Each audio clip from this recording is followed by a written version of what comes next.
Hello friends, welcome back to my channel. In today's video, we'll be discussing the dental aspects of respiratory diseases, the basics of all the respiratory diseases which are important from exam point of view as well as which you may encounter in your daily practice.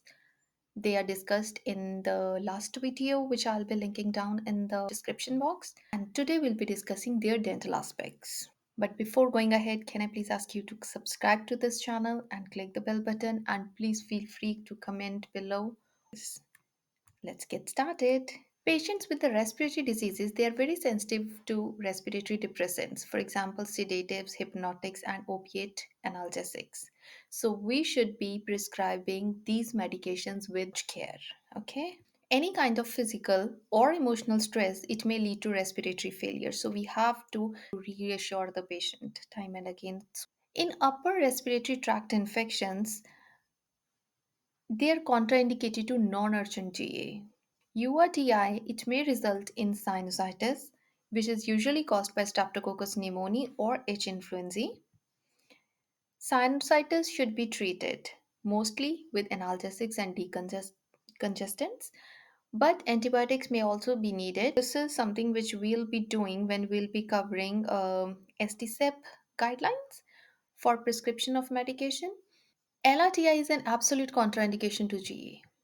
Dental treatment should also be deferred until after recovery or limited to the pain relief.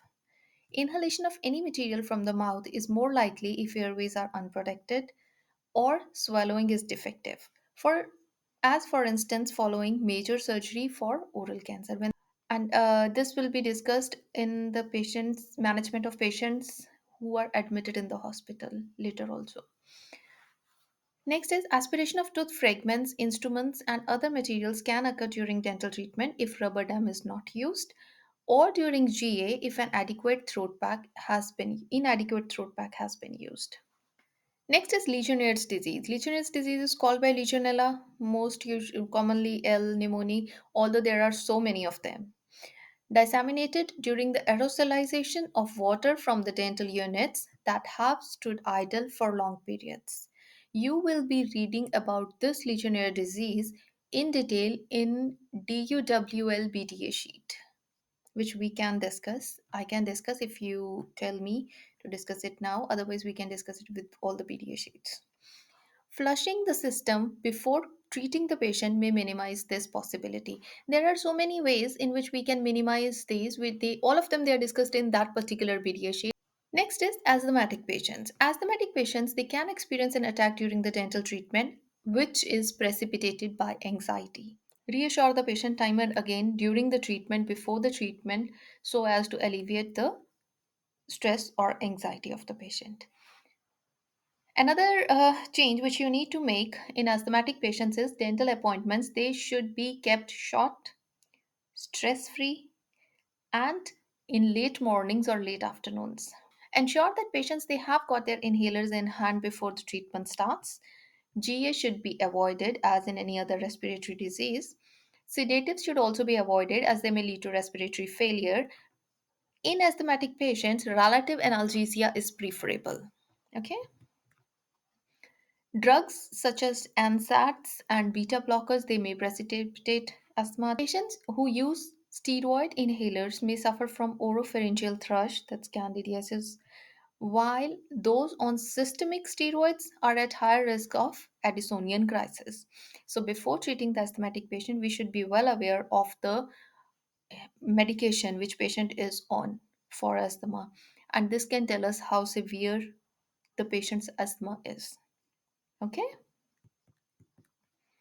Then comes a COPD. The COPD sufferers present similar problems to asthmatics and, in addition, are more prone to chest infections and more likely to exhibit adrenocortical insufficiency. In severe cases of COPD, oxygen saturation should be monitored always. Defer the use of rubber dam in severe cases. Patient should be treated in upright position, and GA should be avoided, preferably LA should be given. Another important thing is while prescribing medication to these patients, consider the drug interaction. Next comes the cystic fibrosis. Cystic fibrosis patients may be compromised because, as discussed earlier, it is a multi-system disease. So, Because pancreas is affected, then patient may be having diabetes as well as lung and liver diseases. Major salivary glands, as from the oral point of view, major salivary glands may be enlarged, enamel hypoplasia may be seen, and dental development and eruption are both delayed. Pancreatin, if held in the mouth, may cause oral ulceration. So that may be the cause of ulceration in these patients. Next is lung cancer. Lung cancer may be the second primary neoplasm in patients with oral cancer, but lung cancer may also metastasize to the jaws. Some lung tumors can also be caused by chronic inhalation of certain dust particles. Dental technicians appear to be at increased risk. So here comes the importance of occupation history. Then comes as granulomatous lung diseases, for example, sarcoidosis. So these diseases, they appear and present specific orofacial manifestations. For example, gingival swelling, salivary gland swellings, which will lead obstructive sleep apnea. We have read about obstructive sleep apnea in the last video. So how to improve it? When a patient comes to you with obstructive sleep apnea, it can be improved either by giving the mouth appliances. Okay, so these mouth appliances, they displace the mandible anteriorly, or the surgery such as vulvopalatopharyngoplasty or advanced osteotomy. So these may be done in these patients. This is all for now. I hope you enjoyed the video. Good luck, guys. Happy studying.